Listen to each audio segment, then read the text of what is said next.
በዚህ ቪዲዮ በዓለማችን ላይ በሚሊዮን የሚቆጠሩ ሰዎችን ሕይወት የቀየረ አልኬሚስቱ የተሰኘውን የፓውሎ መጽሐፍ በጥልቀት እንመረምራለን።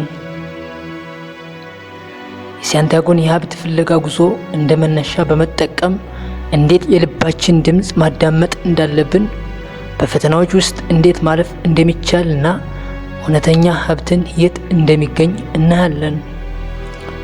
ለሕይወታችሁ ዓላማ አዲስ ብርሃን የሚሰጥ ሥራ ነው። እስከ መጨረሻው ተከታተሉት። ታውቃለህ፣ በአሁኑ ሰዓት መላው አጽናፈ ዓለም አንተ የፈለግከውን ነገር እንድታገኝ እያሴረልህ እንደሆነ።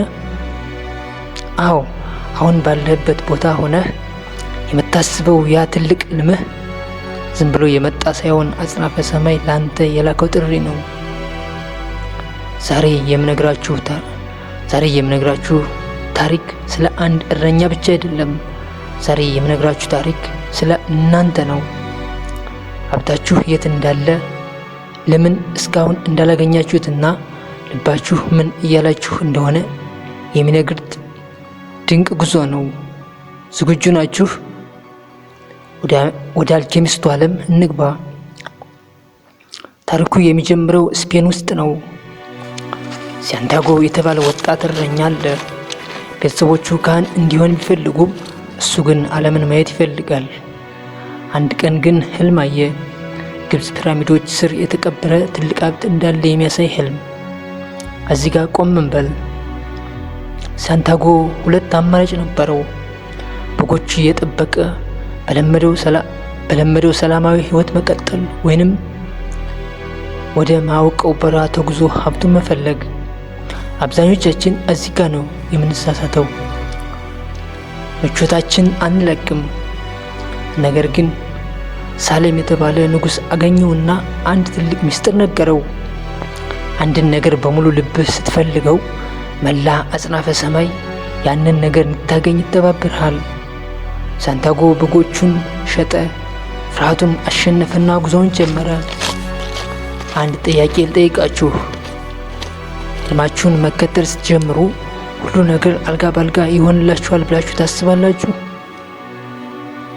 ሳንቲያጎም እንዲህ አስቦ ነበር።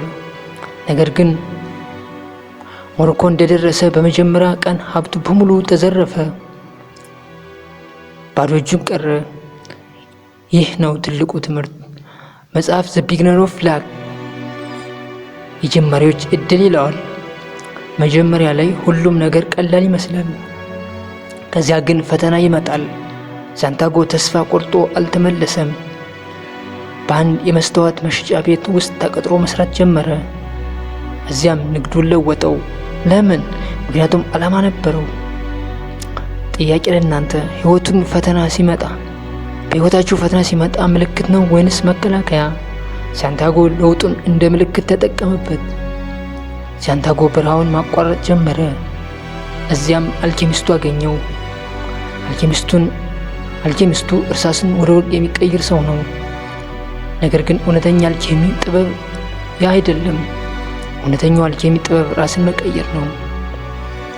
አልኬሚስቱ ሳንቲያጎን አንድ ነገር አስተማረው። ልብህን አዳምጥ። ልብህ የምትገኝበት ቦታ ሀብት ያለው እዛ ጋ ነው። ሳንቲያጎ ልቡን ሲያዳምጥ ፍርሃቱን ሰማ። አልኬሚስቱ ግን እንዲህ አለው፣ ከፍርሃትህ በላይ የሚያስፈራው ለመሰቃየት መፍራትህ ነው። ተመልካቾቼ፣ እናንተም ልባችሁ የምትነግራችሁን አዳምጡ። ልባችሁ አትችልም የምትለው ስለሚጠላችሁ ሳይሆን ስለሚከብዳት ነው።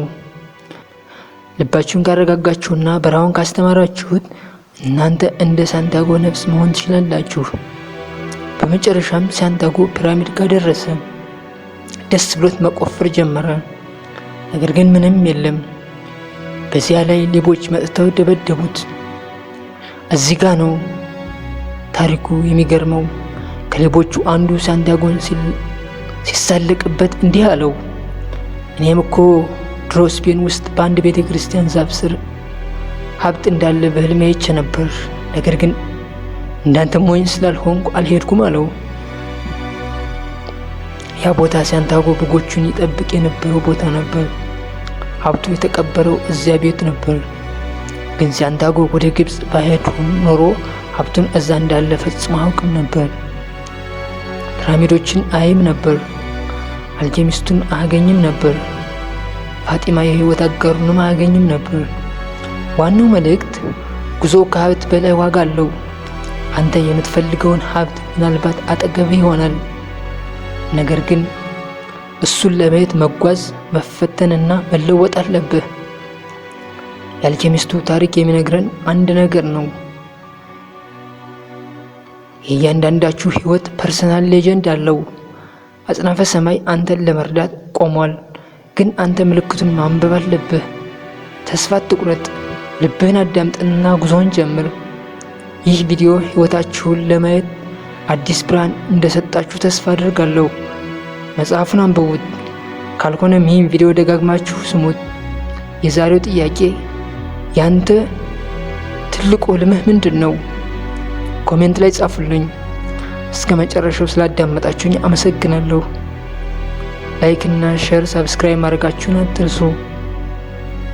ቸር ሰንብቱ። ቻው።